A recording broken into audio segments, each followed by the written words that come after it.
Without further ado, we welcome former Alabama running back Damien Harris on the program. First off, Damien, thanks more for your time, but also, too, before we dive deep into this Alabama-Tennessee rivalry game, let's talk about your time there in Tuscaloosa. You're from Kentucky, but you had a chance to play your college ball in T-Town. What do you remember of those days there in Alabama?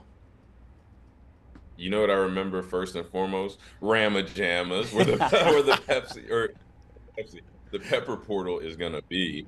And I think about all the great times I had there. I think about all the fans that I saw there. I thought about how packed it was on game days because it's right underneath the stadium. You Mm. go get some good breakfast. You maybe have a drink or two, or maybe 10 or 12. I don't know. It depends on how you like to do your game.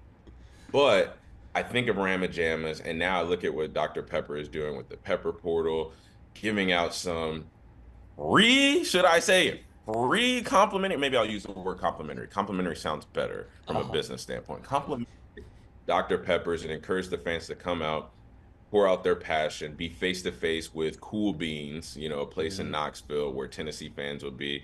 And it'll just be two fan bases pouring out their passion, cheering on their teams, repping their colors, be some former players there. I mean, that's what college football is about. That's Absolutely. what this Yeah. rivalry is about. Yes, it's about the games being played, it's about the athletes, it's about the coaches, it's about the fans. When you talk about rivalries, it's about games that mean so much to the communities, Yeah. to families. I'm sure there's some families that'll be, whether it is at Ramajamas, whether it's at Cool Beans, to where half the side is Tuscaloosa, Alabama fans, the other half is Knoxville Mm. fans, Tennessee fans. But Dr. Pepper does such a great job of bringing everybody together in a way that is encouraging, it's positive, it's in a way that where you can just be there for your own team and just show off your support. So it's a really awesome thing what Dr. Pepper is doing, and Ramajamas. Again, when I think of Tuscaloosa, that's all I think about. Damien, Outside of winning football games. yeah, Yeah. of course. Damien, when you think about this rivalry and going back to your playing days, what stands out to you the most? Um, a speech that Nick Saban gave us one time, and this was, I'm sure he gave it every year, but this was probably my first time hearing it. He said, "When you leave here, people are going to ask you three things: Did you get your degree? How many national championships did you win? How many times did you beat Tennessee? How many cigars did you when you played at Neyland Stadium, did you have the Tennessee fans out by the second quarter or the third quarter? Or was it the first quarter? I mean, that is what this rivalry is about. That's what this game means.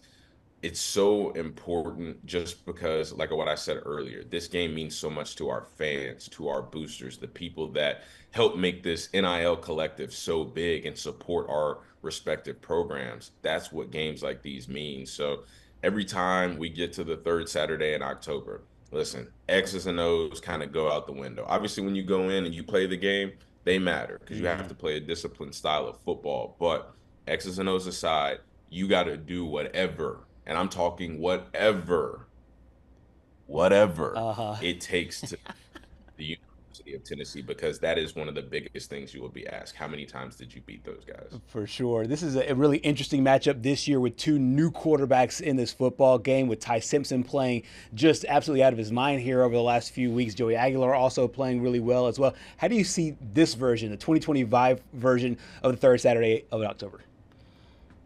Well, I see this, believe it or not, as a defensive matchup because when you look at both of these offenses, like you said, Ty Simpson has been lights out. He's almost been robotic with how successful he's been on the football field, using his arm and using his legs.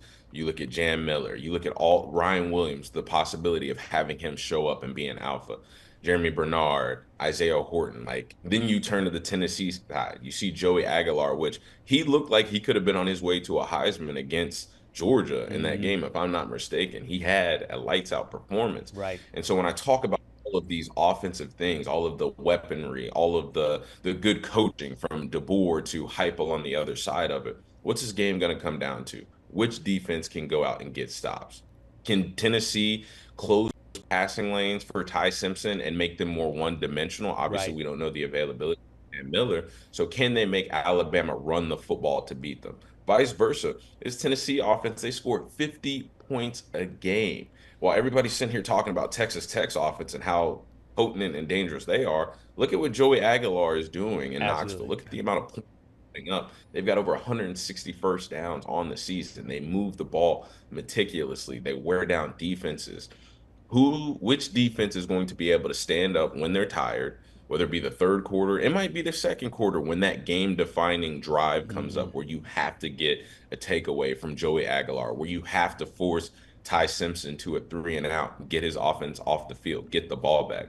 Which defense is going to be ready to stand up to that occasion? I think that's going to determine the winner of this game. Got a score prediction? I haven't thought about it too much, but off the top of my head, Alabama 31, Tennessee 17.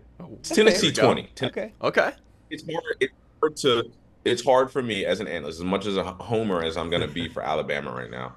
It's hard to expect this Alabama defense to hold a team that scores 50 points to under 20. Like that's going to be impossible. So I think that giving them 20 is respectful. And I think that, again, we were talking about the availability of Jam Miller. If he's back, you lean on that run game, because the last thing you want to do is just go in with an offensive game plan of we need to throw the ball 60 times. We've got to put the game on Ty Simpson's shoulders. No, let Jam Miller tote the rock like he has been, if he's healthy and available, and start to wear some of that clock down. Do what Tennessee likes to do to other teams. Hold the ball on offense, meticulously drive it down the field, drive it through the red zone. That way, when the defense comes off the field, not only are they saying, man, we just gave up 7 points, they're also saying, damn, I'm tired too. I do not want to go back out. Offense stays on the field for 7, 8, 9 minutes so I can get my breath. Absolutely. Damien Harris, thank you so much for joining us here on behalf of Dr. Pepper. Thank you all.